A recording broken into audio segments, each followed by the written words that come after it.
2010 પહેલાંની જે ભરતી થયેલી હતી ત્યારની ભરતીમાં ટેટ પરીક્ષા માટેની કોઈ જોગવાઈ હતી નહીં. અમારે મેરિટ ઉપર જ ભરતી થયેલી હતી, એ માટે અમને અમાન્ય લાગે છે. અમારી ભરતી થઈ હતી ત્યારે મેરિટ ઉપર લેવામાં આવ્યા હતા અને એ બધી જ ભરતીઓ જેટલી 2010 સુધીમાં થઈ છે એ મેરિટ ઉપર લેવામાં આવી હતી. તો આ ટેટ શા માટે અમારા માટે જરૂરી? અને અમે શું તાલીમ નથી લેતા? વર્ષે વર્ષે અમારા માટે તાલીમ આવે. મિત્રો, ચાણક્યએ કહ્યું હતું કે શિક્ષકની ગોદમાં છે ને પ્રલય અને નિર્માણ બંને ઉછરે છે. આજે જે હાથમાં દેશનું ભવિષ્ય ઘડવાની જવાબદારી છે એ હાથોને આજે રસ્તા ઉપર ઉતરી અને પોતાનો હક માગવા માટે મજબૂર કરાયા છે.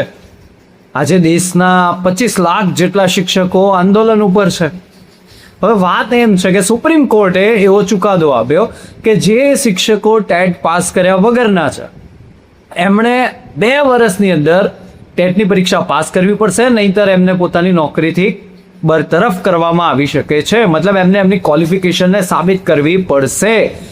જે 20 વર્ષથી જે શિક્ષકો આજે શાળામાં ભણાવે છે, જેમને નિવૃત્તિને આજે થોડા જ વર્ષો બાકી છે, હવે એમને એવું કહેવામાં આવી રહ્યું છે કે તમે ટેટ પાસ કરો, નહીં તો તમારી નોકરી જશે, તમારે તમારી ક્વોલિફિકેશન સાબિત કરવી પડશે.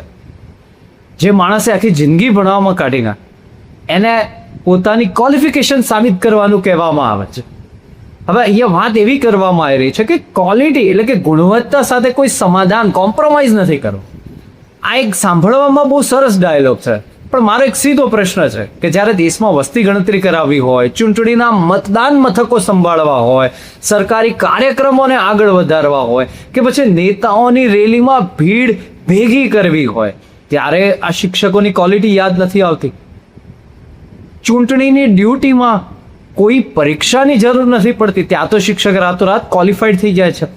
પણ જ્યારે એમના પગાર, હક અને સન્માનની વાત આવે છે ત્યારે અચાનક કાયદાના થોથા યાદ આવી જાય છે. આ કોઈ ક્વોલિટી સુધારવાનો પ્રયાસ તો ના જ હોઈ શકે. અને જો ક્વોલિટી સુધારવાનો પ્રયાસ છે તો આઉટપુટ ઉપર ફોકસ હોવું જોઈએ કે શિક્ષક જે શાળામાં બાળકને ભણાવે છે એને કેટલું આવડ્યું, એનો ગ્રોથ કેટલો થયો, એના ઉપર ફોકસ હોવું જોઈએ. અને તેમ છતાં પણ જો નિયમને બદલવા જ છે તો આ નિયમની શરૂઆત સૌથી પહેલા નેતાઓથી કરો. પ્રજાને એક અધિકાર આપો, રાઇટ ટુ રીકોલ. કોઈ એક નેતા છે જે 5 વર્ષ પહેલા ચૂંટાયો છે, તો પ્રજાને એક અધિકાર આપો કે 5 વર્ષની અંદર પણ એ ચૂંટાયેલા નેતાને પ્રજા બરતરફ કરી શકે છે.